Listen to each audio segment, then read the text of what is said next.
एत सती का आत्मदाह, शिव का शोक और ब्रह्मांड का डगमगाना दक्ष। यज्ञ में सती ने योगाग्नि धारण कर देह त्याग दी। यह सुनकर महादेव शोकातुर हो उठे। वे सती के देहावशेष को कंधों पर लेकर तांडव करने लगे। शिव के विलाप और उग्र वेग से तीनों लोक अस्थिर होने लगे। धर्म, काल और मर्यादा सब थर्रा उठी। 2. विष्णु का उपाय और शक्ति पीठों का उद्भव। देवताओं ने ब्रह्मांड की रक्षा हेतु विष्णु से प्रार्थना की। विष्णु ने सुदर्शन चक्र से सती की देह के खंड किए ताकि शिव का शोक शमित हो और सृष्टि अपने नियत पथ पर लौटे। परंपरानुसार 51। कुछ परंपराओं में 52 या 108 स्थानों पर सती के अंग आभूषण गिरे। जहां जहां वे गिरे वहां देवी शक्ति का स्थायी प्राकट्य हुआ। ये स्थान शक्तिपीठ कहलाए। हर पीठ पर देवी किसी विशिष्ट नाम रूप से प्रतिष्ठित हुईं, जैसे कामाख्या, ज्वालामुखी, हिंगलाज, कालिका इत्यादि। 3. केवल शक्ति नहीं, शिव का भैरव रूप हर पीठ का रक्षक परंपरा कहती है। शक्ति बिना शिव और शिव बिना शक्ति पूरा चक्र नहीं चलता। इसलिए हर शक्ति पीठ पर भगवान शिव स्वयं भैरव रूप में क्षेत्रपाल, क्षेत्रपाला और रक्षक के रूप में प्रतिष्ठित हुए। शक्ति ऊर्जा, क्रिया, स्वरूप, माता का विग्रह। भैरव शिव चेतना, मर्यादा, संरक्षण, धर्म, काल और मर्यादा के अधिकारी। इस तरह हर शक्तिपीठ में देवी और भैरव युगल उपस्थिति है। इसी से पीठ पूरे अर्थ में तंत्र आगम परंपरा के अनुसार संपन्न मानी जाती है। 4. भैरव की उत्पत्ति और अधिकार, कथा, पृष्ठभूमि। भैरव तत्व समझने के लिए 2 पारंपरिक आख्यान याद रखें। दोनों मान्य हैं। परंपराएं भिन्न भिन्न स्थानों पर एक दूसरे के साथ चलती हैं। काल भैरव उत्पत्ति। ब्रह्मा के अहंकार को दंडित करने हेतु शिव के क्रोध से काल भैरव प्रकट हुए। उन्होंने ब्रह्मा का 5वां शीश काटा। तब से समय, काल, मर्यादा, नियम और तीर्थ निगरानी उनके अधिकार क्षेत्र माने जाते हैं। काशी खंड परंपरा में वे काशी के कोतवाल कहे गए, धर्म और नियमों के रक्षक, न्यायाधिपति। अष्ट भैरव। परंपरानुसार काल भैरव से या शिव तत्व से 8 भैरव प्रकट माने जाते हैं। असितांग, रुरु, चंड, क्रोध, उन्मत्त, कपाल, भीषण, संहार। इन्हें दिशाओं, आवरण देवताओं से भी जोड़ा जाता है।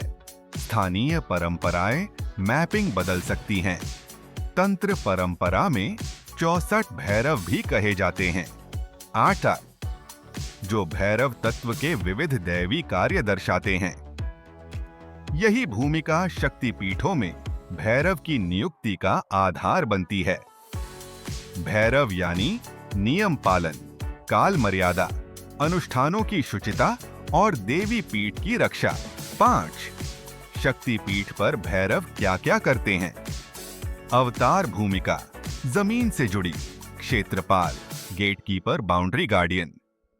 पीठ परिसर की मर्यादा, दिक् सीमा और अनुष्ठानों की शुचिता सुनिश्चित करना।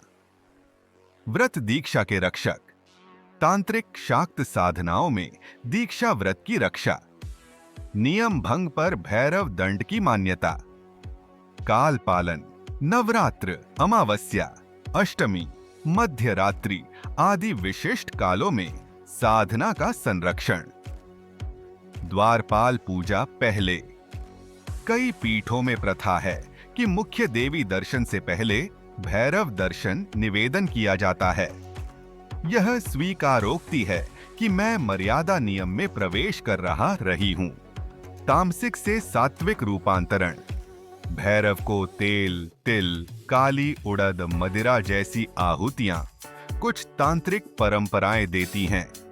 संदेश: जो तामस है वह ईश्वर संकल्प से साधना का ईंधन बन सकता है। यह स्थानिक संप्रदाय पर निर्भर, हर जगह नहीं।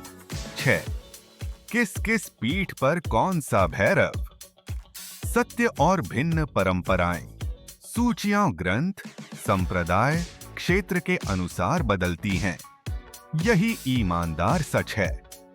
फिर भी कुछ वाइडली एक्सेप्टेड जोड़ियां, उदाहरणार्थ कोलकाता, कालिका, कालीघाट, पीठ, भैरव, नकुलेश्वर भैरव, निकटस्थ प्राचीन शिव स्थल, हिमाचल, ज्वालामुखी पीठ, भैरव, उन्मत्त भैरव, स्थानीय परंपरा प्रचलित, हिंगलाज, बलूचिस्तान, पीठ, भैरव, भीमलोचन भैरव, शाक्त तांत्रिक परंपराओं में उल्लिखित, पुरी, विमला पीठ, शाक्त तंत्र परंपरा में जगन्नाथ को ही भैरव तत्व माना जाता है। यह विशेष वैष्णव स्थल के भीतर शाक्त तंत्र की समन्वयी परंपरा। नोट: कामाख्या, नीलांचल आदि प्रमुख पीठों में शिव तत्व क्षेत्रपाल की उपस्थिति सर्वमान्य है, पर भैरव नाम और उसकी लोकल आइडेंटिटी अलग-अलग परंपराओं में भिन्न बताई जा सकती है। इसलिए सार्वजनिक सूची बनाते समय यह सूची फलां संप्रदाय ग्रंथानुसार है, यह स्पष्ट लिखना ही ईमानदार तरीका है। 7. कथा प्रवाह में अवतार को रूप की भूमिका। आपके दर्शकों के लिए पूरी बात। अब कहानी को सिलसिलेवार अवतारों की भूमिका सहित सुनिए। दक्ष यज्ञ के बाद वीरभद्र, शिव के केश से वीरभद्र प्रकट होकर यज्ञ विध्वंस करते हैं। यह तुरंत दैवी न्याय का रूप है, अभिमान दंड। यह दीर्घकालीन रक्षक नियुक्ति नहीं, बल्कि एक बार का दंड कार्य। सुदर्शन के बाद शक्तिपीठों का जन्म।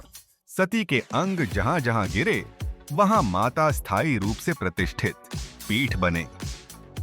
शिव का भैरव बनकर स्थापित होना, ताकि पीठों में मर्यादा, काल, व्रत और तंत्र अनुष्ठान सुरक्षित रहें। शिव स्वयं भैरव रूप में स्थायी रक्षक हुए। यही उनके अवतार रूप की भूमिका का मूल है। गेटकीपर, लॉकीपर, टाइम कीपर, काल भैरव और अष्ट भैरव। अधिकार विस्तार। काल Bhairav temporal law and order के अधिपति, उनसे शिव तत्व से अष्ट भैरव, जो दिशाओं आवरणों पर निगरानी। यह संरचना समझाती है कि हर प्रदेश पीठ अपने अपने क्षेत्र भैरव के अधीन सुरक्षित है। पीठाचार। कई स्थानों पर आज भी परंपरा। पहले क्षेत्रपाल भैरव को नमन, फिर देवी दर्शन। साधक संप्रदायों में रात्रिकालीन अनुष्ठानों में भैरव पूजन अनिवार्य। 8. यह सत्य क्यों कहना जरूरी है? संख्याएं, नामावलियां बदलती हैं। किक्किवन पट्टे 108। ये भिन्नताएं ग्रंथ परंपरा से आती हैं। इसलिए किसी एकदम अंतिम सूची का आग्रह करना विद्वानों की परंपरा के विपरीत होगा। भैरव नाम स्थानीय हो सकते हैं। एक ही पीठ पर किसी स्थान पर फलां भैरव प्रचलित, दूसरे में उसी तत्व को अलग नाम से पुकारते हैं, पर भूमिका वही रहती है। रक्षा, मर्यादा, काल। संक्षिप्त पर निष्कर्षात्मक सत्य। शक्तिपीठ देवी शक्ति प्लस भैरव शिव। युगल उपस्थिति अनिवार्य। भैरव शिव तत्व का रक्षक अवतार रूप हैं। तीर्थ, काल, नियम, व्रत, तंत्र अनुष्ठानों की मर्यादा के अधिपति। वीरभद्र का कार्य यज्ञ दंड तक सीमित। दीर्घकालिक संरक्षण का दायित्व भैरव को सौंपा गया। यही उनके अवतार की भूमिका का पूरा सच है।